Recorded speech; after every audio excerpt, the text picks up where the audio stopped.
நீண்ட ஆயுளோடும் நல்ல சுகத்தோடும் மனம் நிறைந்த மகிழ்ச்சியோடும் எப்பொழுதும் இன்பமாய் இருக்க கடவுளை பிரார்த்திக்கொண்டு தெய்வீக களஞ்சியம் சேனலுக்கு உங்களை அன்போடு வரவேற்கிறேன். ஆன்மீக அன்பர்கள் அனைவருக்கும் என் பணிவான வணக்கத்தை சொல்லிக்கொண்டு இந்த பதிவினை தொடங்கலாம் வாங்க. நம்ம சேனலை இப்போ தான் ஃபஸ்ட் டைம் பார்க்குறீங்கன்னா ப்ளீஸ் சப்ஸ்கிரைப் பண்ணிக்கோங்க. நான் போடுற பதிவுகள் உடனுக்குடன் உங்களை சேரும். அதன் மூலம் நீங்கள் கேட்டு பயன்பெறுவீர்கள். இன்னைக்கு எதை பற்றி தெரிஞ்சுக்க போகிறன்றது பார்த்தீங்கன்னா, விஜயதசமி ஆயுத பூஜை என்னைக்கு வருது, எத்தனை மணிக்கு நம்ம பூஜை செய்யணும், பூஜையின் பலன்கள், இது எல்லாமே முழுசாக தெரிஞ்சுக்கலாம். வாங்க வீடியோக்குள்ளே போகலாம். நவராத்திரி பண்டிகையின் நிறைவு நாளாக கொண்டாடப்படுவது சரஸ்வதி பூஜை மற்றும் ஆயுத பூஜை. வருடத்தின் மற்ற நாட்களில் எத்தனையோ தெய்வங்களை வழிபட்டாலும் வருடத்திற்கு ஒரு முறை மிக விமர்சையாக ஞானத்திற்குரிய சரஸ்வதி தேவியை வழிபடுவது இந்த நாளில்தான். மாணவர்கள் கல்வியில் சிறக்கவும் தொழில்கள் சிறக்கவும் இந்த நாளில் சரஸ்வதியை வழிபடுகின்றோம். நவராத்திரியின் நிறைவு நாளாக வரக்கூடியது சரஸ்வதி பூஜை, ஆயுத பூஜை. நவராத்திரியின் முதல் 3 நாட்களில் வீரத்தை வழங்கி விருப்பங்களை நிறைவேற்றும் துர்க்கையை வழிபட வேண்டும். அடுத்த 3 நாட்கள் உலக வாழ்க்கைக்கான அனைத்து விதமான செல்வ நலன்களையும் வழங்கும் மகாலட்சுமியை வழிபட வேண்டும். நிறைவாக வரும் 3 நாட்களில் ஞானத்தை வழங்கும் சரஸ்வதியை வழிபட வேண்டும் என நம்முடைய முன்னோர்கள் வகுத்து வைத்துள்ளனர். சரஸ்வதி பூஜையின் ஆயுத பூஜையும் சேர்த்து கொண்டாடுவது வழக்கம். கல்வி கலைகளுக்கு உரிய தெய்வமாக சரஸ்வதியை வணங்க வேண்டும்.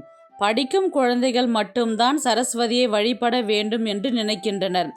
ஆனால் எவ்வளவுதான் செல்வம், வீரம், அதிர்ஷ்டம் என அனைத்தும் இருந்தாலும் ஒருவனுக்கு ஞானம் இருந்தால் மட்டும்தான் அவன் வாழ்க்கையில் வெற்றி பெற முடியும். அதனால்தான் சிறியவர்கள் முதல் பெரியவர்கள் வரை சரஸ்வதி தேவியை வணங்கி வழிபட வேண்டும். பிரம்மனின் துணைவியானவள் சரஸ்வதி. சரஸ் என்றால் மெய் மற்றும் ஒளி ஆகியவற்றை தடையின்றி வழங்குபவள் என்று பொருள். கல்வியை வற்றாத ஊற்றாகவும் ஞான ஒளியாகவும் அள்ளி தருபவள் சரஸ்வதி. சரஸ்வதியின் கையில் இருக்கும் வீணையின் பெயர் கச்சவி. சிவபெருமானால் உருவாக்கப்பட்டு வழங்கப்பட்டது.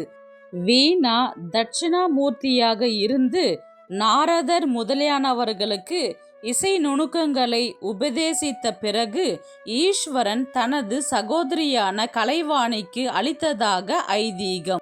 மூலத்தில் பிடித்து அவிட்டத்தில் விடு என்பது சாஸ்திர மொழி. அதாவது சரஸ்வதி பூஜையை மூல நட்சத்திரத்தில் தொடங்கி அவிட்டம் நட்சத்திரத்தில் முடிப்பது ஒரு ஐதீகம். சரஸ்வதி பூஜை என்னைக்கு வருதுன்றது பார்த்தீங்கன்னா, அக்டோபர் 1ஆம் தேதி புதன்கிழமை சரஸ்வதி பூஜை. நவமி திதியில்தான் சரஸ்வதி பூஜையை கொண்டாட வேண்டும். சரஸ்வதி பூஜை ஆரம்பிக்கும் நாள் செப்டம்பர் 30ஆம் தேதி செவ்வாய்க்கிழமை மதியம் 2:53 மணிக்கு தொடங்கி முடியும் நாள் அக்டோபர் 1ஆம் தேதி புதன்கிழமை மதியம் 3:33 மணிக்கு முடிகின்றது. சரஸ்வதி பூஜை ஆயுத பூஜை வழிபடும் நேரம் புதன்கிழமை காலை 9 மணியிலிருந்து 12 மணி வரை பூஜை செய்யலாம். அந்த நேரத்தை தவறவிட்டால் மதியம் 1 மணி முதல் 2 மணி வரை பூஜை செய்யலாம். அந்த நேரத்தை தவறவிட்டால் மாலை 6 மணிக்கு மேலே நீங்கள் பூஜை செய்ய ஆரம்பிக்கலாம்.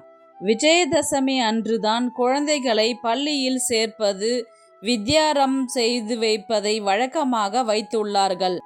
ஆனால் தற்போது சரஸ்வதி பூஜை அன்றே பள்ளிகளில் மாணவர்கள் சேர்க்கையும் வித்யாரம்பமும் நடத்தப்படுகின்றது. வித்யாரம்பம் செய்து வைக்கக்கூடிய நாள் நேரம் பார்த்தீங்கன்னா, புதன்கிழமை காலை 9 மணி முதல் 12 மணி வரை வித்யாரம்பம் செய்து வைக்கலாம். வியாழக்கிழமை வித்யாரம்பம் செய்யக்கூடிய நேரம் பார்த்தீங்கன்னா, காலை 6 மணி முதல் 9 மணி வரை நேரம் நன்றாக உள்ளது. சரஸ்வதி பூஜை வழிபடும் முறை பார்க்கலாம். அதிகாலை எழுந்து குளித்துவிட்டு பூஜை அறையை சுத்தம் செய்து புதிய பூக்களை சாற்றி சரஸ்வதி படம் அல்லது சிலை இருந்தால் முதலில் அம்பாளை ஆவாகனம் செய்ய வேண்டும். ஒரு மணையில் சுத்தம் செய்து 4 புறமும் மஞ்சள் குங்குமம் இட்டு பட்டு துணிகளை விரித்து அதன் மீது சிலை அல்லது ஃபோட்டோவை வைத்து நம்ம ஃபோட்டோவை தொடச்சிட்டு அதுக்கப்புறம் மஞ்சள் குங்குமம் சந்தனம் வாசனை மலர்களை சாற்றி அதன் பிறகு தீபதூப ஆராதனைகள் செய்து வழிபாடு செய்ய ஆரம்பிக்கலாம். அன்று செய்ய வேண்டிய நெய்வேத்தியம் உளுந்து வடை, சர்க்கரை பொங்கல், எள் பாயாசம், கேசரி, எள் உருண்டை, சுண்டல் வகையில் கொண்டை கடலை சுண்டல் செய்து வைக்கலாம். அம்பாள் முன்னாடி தொழில் மற்றும் வீட்டிலும் சரி எது மூலதனமாக நம்ம வச்சு தொழில் பண்ணுறோமோ அதை அதிகமாக பயன்படுத்துகிறோமோ அதை வச்சு நம்ம பூஜை செய்ய ஆரம்பிக்கலாம். குழந்தைகள் படிக்கும் book, note book, pen, pencil இதை வைக்கலாம். இல்லை ஹவுஸ் ஒய்ஃபாக இருக்கிறவங்களா இருந்தால் வீட்டில் உபயோகம் செய்கின்ற கத்தி, அரிசி படி, வீட்டில் சமையல் அறையில் உபயோகப்படுத்தும் உரல் இதை வைத்து நம்ம பூஜை செய்ய ஆரம்பிக்கலாம். தொழில் செய்பவர்கள் என்றால் தொழில் செய்கிற இடத்துல சுத்தம் செய்து அந்த ஆயுதங்களுக்கெல்லாம் மஞ்சள் குங்குமம் சந்தனம் திருநீர் பட்டை வைத்து அதுக்கப்புறம் தீபதூப ஆராதனைகள் செய்து நீங்கள் பூஜையை நிறைவு செய்து கொள்ளலாம்.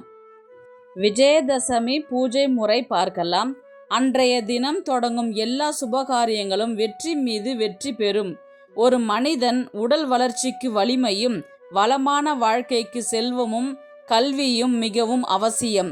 அவ்வாறு உடல் வலிமையை வெளிப்படுத்தும் சக்தியாக துர்கா தேவியும் வாழ்க்கைக்கு தேவையான செல்வ வளத்தை நல்கக்கூடியவளாக மகாலட்சுமியையும் அறிவையும் ஆற்றலையும் தரக்கூடிய கல்வியின் தேவதையாக சரஸ்வதி தேவியும் வழிபட்டு அந்த தேவியரின் அருளை பெற்று வலிமை, செல்வம், கல்வி ஆகிய 3ஐயும் பெறுவதற்காக கொண்டாடப்படும் தினம் நவராத்திரி. இந்த 9 நாள் திருவிழாவிற்கு பிறகு 10வது நாள் 3 தேவியரும் பராசக்தியாக எழுந்தருளி மகிஷாசுரனை வதம் செய்வதாக புராணங்கள் கூறுகின்றது. இதனையே நாம் விஜயதசமியாக கொண்டாடுகின்றோம்.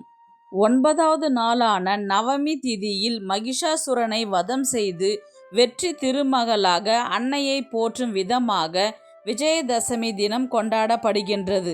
போருக்கு செல்கின்ற துர்க்கை அம்மன் தனது ஆயுதங்களை பூஜித்ததாக கொண்டாடப்படும் விதமாக பொதுமக்கள் தான் தொழிலுக்கான மூல ஆயுதமாக இருக்கும் பொருட்களை பூஜிக்கும் நாளாக ஆயுத பூஜையை கொண்டாடப்படுகின்றது.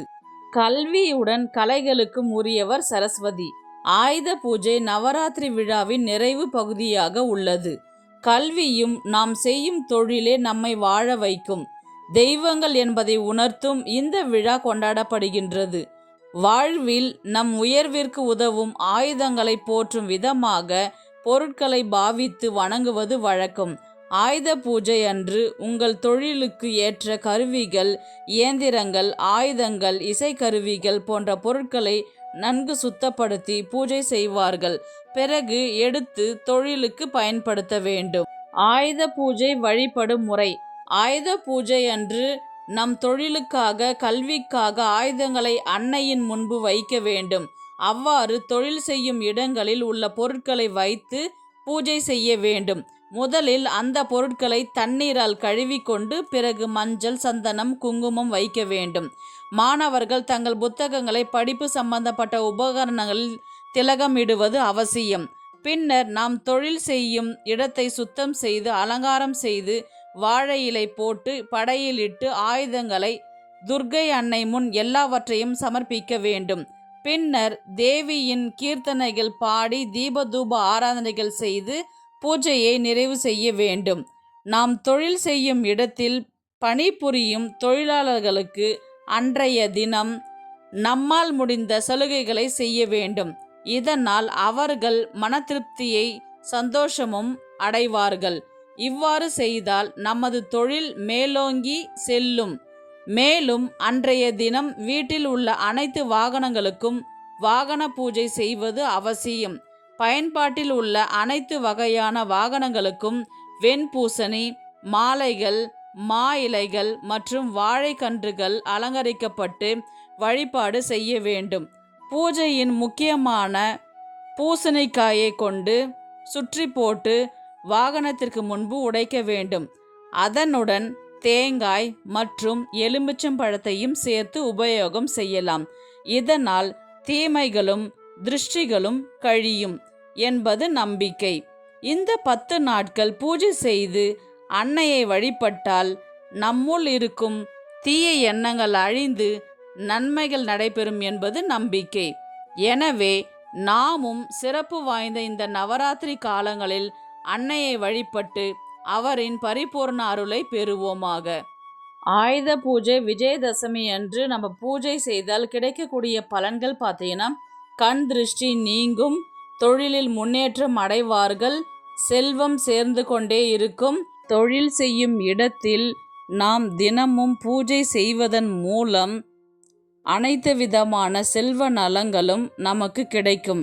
அது மட்டும் அல்லாமல் சுக்லபக்ஷ தசமியே விஜயதசமி 3 சக்திகளும் தீய சக்திகளை அழித்து வெற்றி கொண்டு அனைவருக்கும் நன்மைகளை அள்ளித்தந்து அருள்பாலிக்கும் சுப நாளாக இந்த விஜயதசமி அமைகின்றது. இந்த வீடியோ உங்களுக்கு பிடிச்சிருக்குன்னு நினைக்கிறேன். இது போன்ற ஆன்மீக தகவல்களுக்கு நம்முடைய தெய்வீக களஞ்சியம் சேனலை சப்ஸ்கிரைப் பண்ணிக்கோங்க.